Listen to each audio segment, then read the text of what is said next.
Om Swastiastu. Pada video kali ini kita akan membahas tentang arsitektur tradisional Bali era 4.0. Arsitektur tradisional Bali adalah mikrokosmos dari makrokosmos alam raya yang luas. Arsitektur tradisional merupakan wadah untuk membina dan menempatkan manusia secara individu maupun kelompok agar selaras dengan alam semesta. Arsitektur tradisional Bali merupakan seni rancang bangun di Bali yang mengedepankan budaya atau kebiasaan yang ada. Di era 4.0 ini, arsitektur telah dipengaruhi oleh banyak sisi arsitektur di dunia karena pengaruh pada saatnya pariwisata di Bali yang membawa pengaruh bukan hanya dari segi budaya tetapi segi arsitektur. Pandemi COVID-19 telah melanda kita selama 3 tahun yang berdampak kepada semua lini kehidupan, terutama pada pariwisata di Bali. Banyak fasilitas pariwisata yang tidak terurus dan terbengkalai. Bali hanya mendapatkan harapan dari tamu lokal yang masih mencinta kearifan lokal. Bali kini telah dibentuk Pok Darwis atau kelompok sadar wisata. Melalui kelompok inilah ditekankan untuk mengembangkan fasilitas pariwisata dengan mengedepankan arsitektur tradisional Bali. Pariwisata yang dikembangkan harus berwawasan ekowisata dengan budaya lokal. Sementara itu, arsitektur tradisional Bali semakin tersisih di tempat kelahirannya sendiri. Di era 4.0 ini perlu pengembangan wilayah dengan mengedepankan arsitektur tradisional Bali sehingga warisan budaya tersebut tetap terjaga. Penerapan arsitektur tradisional Bali pada era 4.0 dimulai dengan memilih lahan pekarangan yang tepat. Jika arsitektur tradisional Bali tidak sepenuhnya dapat diterapkan karena keterbatasan lahan, hal ini dapat diadaptasikan sesuai kapasitas lahan. Setelah memilih lahan, kemudian dilanjutkan dengan membuat sanggaran tempat untuk menaruh bantan pejati, dilanjutkan dengan nyakap karang.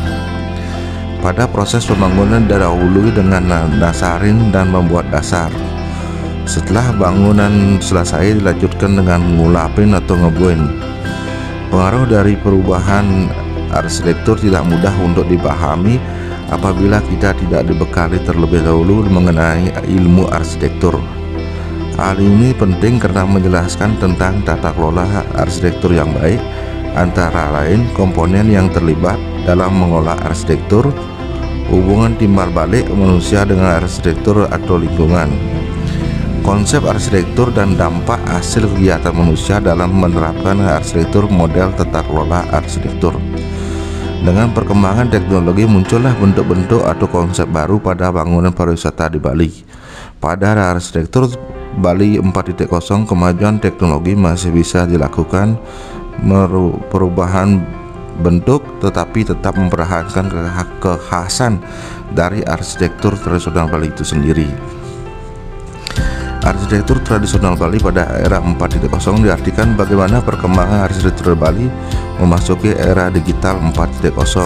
Di dalam layout nanti akan disajikan arsitektur tradisional Bali secara lengkap dan di dalamnya terdapat penerapan sesuai dengan kebutuhan pengguna, baik dari kelengkapan tata letak, bentuk bangunan dan konsep sesuai dengan situasi dan kondisi dari lahan pekarangan tersebut agar lebih fleksibel.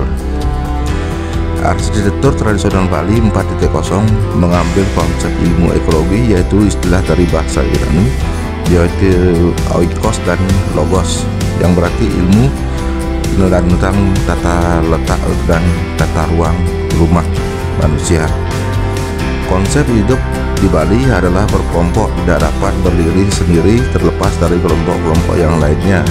Setiap kelompok dikepalai oleh kepala keluarga. Konsep kekeluargaan masih sangat erat diikat oleh natah untuk berinteraksi. Nilai-nilai kehidupan masa lampau dibangun oleh kearifan lokal ternyata di depan harus digunakan untuk membangun bangsa yang berbasis budaya dan lingkungan hidup, sehingga bangsa ini tidak lepas dari akar budaya leluhurnya. Peninggalan dan pelestarian arsitektur tradisional Bali yang telah dilakukan hingga sekarang memiliki tujuan dan manfaat bersifat multidimensional dan pluralistik. Hal ini karena peninggalan arsitektur tradisional Bali sesungguhnya merupakan representatif dari kehidupan masyarakat Bali dahulu kala yang bersifat jamak.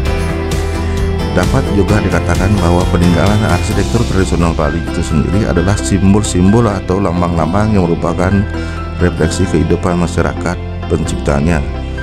3 dimensi yang didapat dalam pelestarian peninggalan arsitektur tradisional Bali antara lain: dimensi pertama yaitu akademik dan teoretik untuk kepentingan arsitektur dalam usaha mengkonstruksi kehidupan masyarakat yang mengandung aspek teknologi dan ilmu pengetahuan untuk kelangsungan kehidupan dan keterikatan kepada lingkungan alam sekitarnya.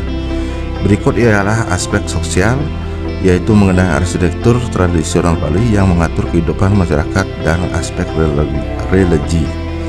Dimensi kedua adalah kepentingan ideologis, yaitu untuk menggali dan menemukan kembali kearifan lokal arsitektur tradisional Bali. Dimensi ketiga adalah dimensi praktis, yang pemanfaatan dan pengembangan hasil-hasil penelitian arsitektur tradisional Bali untuk kepentingan pembangunan bangsa menghadapi kehidupan global, perkembangan multikultural, kehidupan yang kompetitif di tengah kemajuan teknologi dan terutama teknologi informasi dan transportasi. Pembangunan di segala sektor kehidupan Bali seharusnya tidak boleh mengorbankan jati diri Bali yang multikultural dalam wilayah NKRI, agar tidak terlepas dari akar sejarah nenek moyang sendiri. Pembangunan di bidang arsitektur yang besar dan kuat sejatinya tidak mungkin dapat dilaksanakan tanpa basis budaya leluhur yang sudah lulus ujian dalam sejarah zaman. Menemukan jati diri Bali melalui arsitektur bukanlah pekerjaan yang akan digarap dalam semalam suntuk. Sejarah arsitektur tradisional Bali telah dalam keterikatannya dengan sejarah masa lampau, masa sekarang, dan masa yang akan datang adalah siklus arsitektur yang tidak mungkin dipisahkan secara parsial, karena semua telah bersatu dan menjadi totalitas kehidupan masyarakat. Arsitektur tradisional Bali merupakan kumpulan dari kebiasaan serta pola-pola konstitusional yang merupakan warisan budaya diturunkan dari generasi ke generasi berikutnya dan ditiru sebagai hasil pengaruh sosial.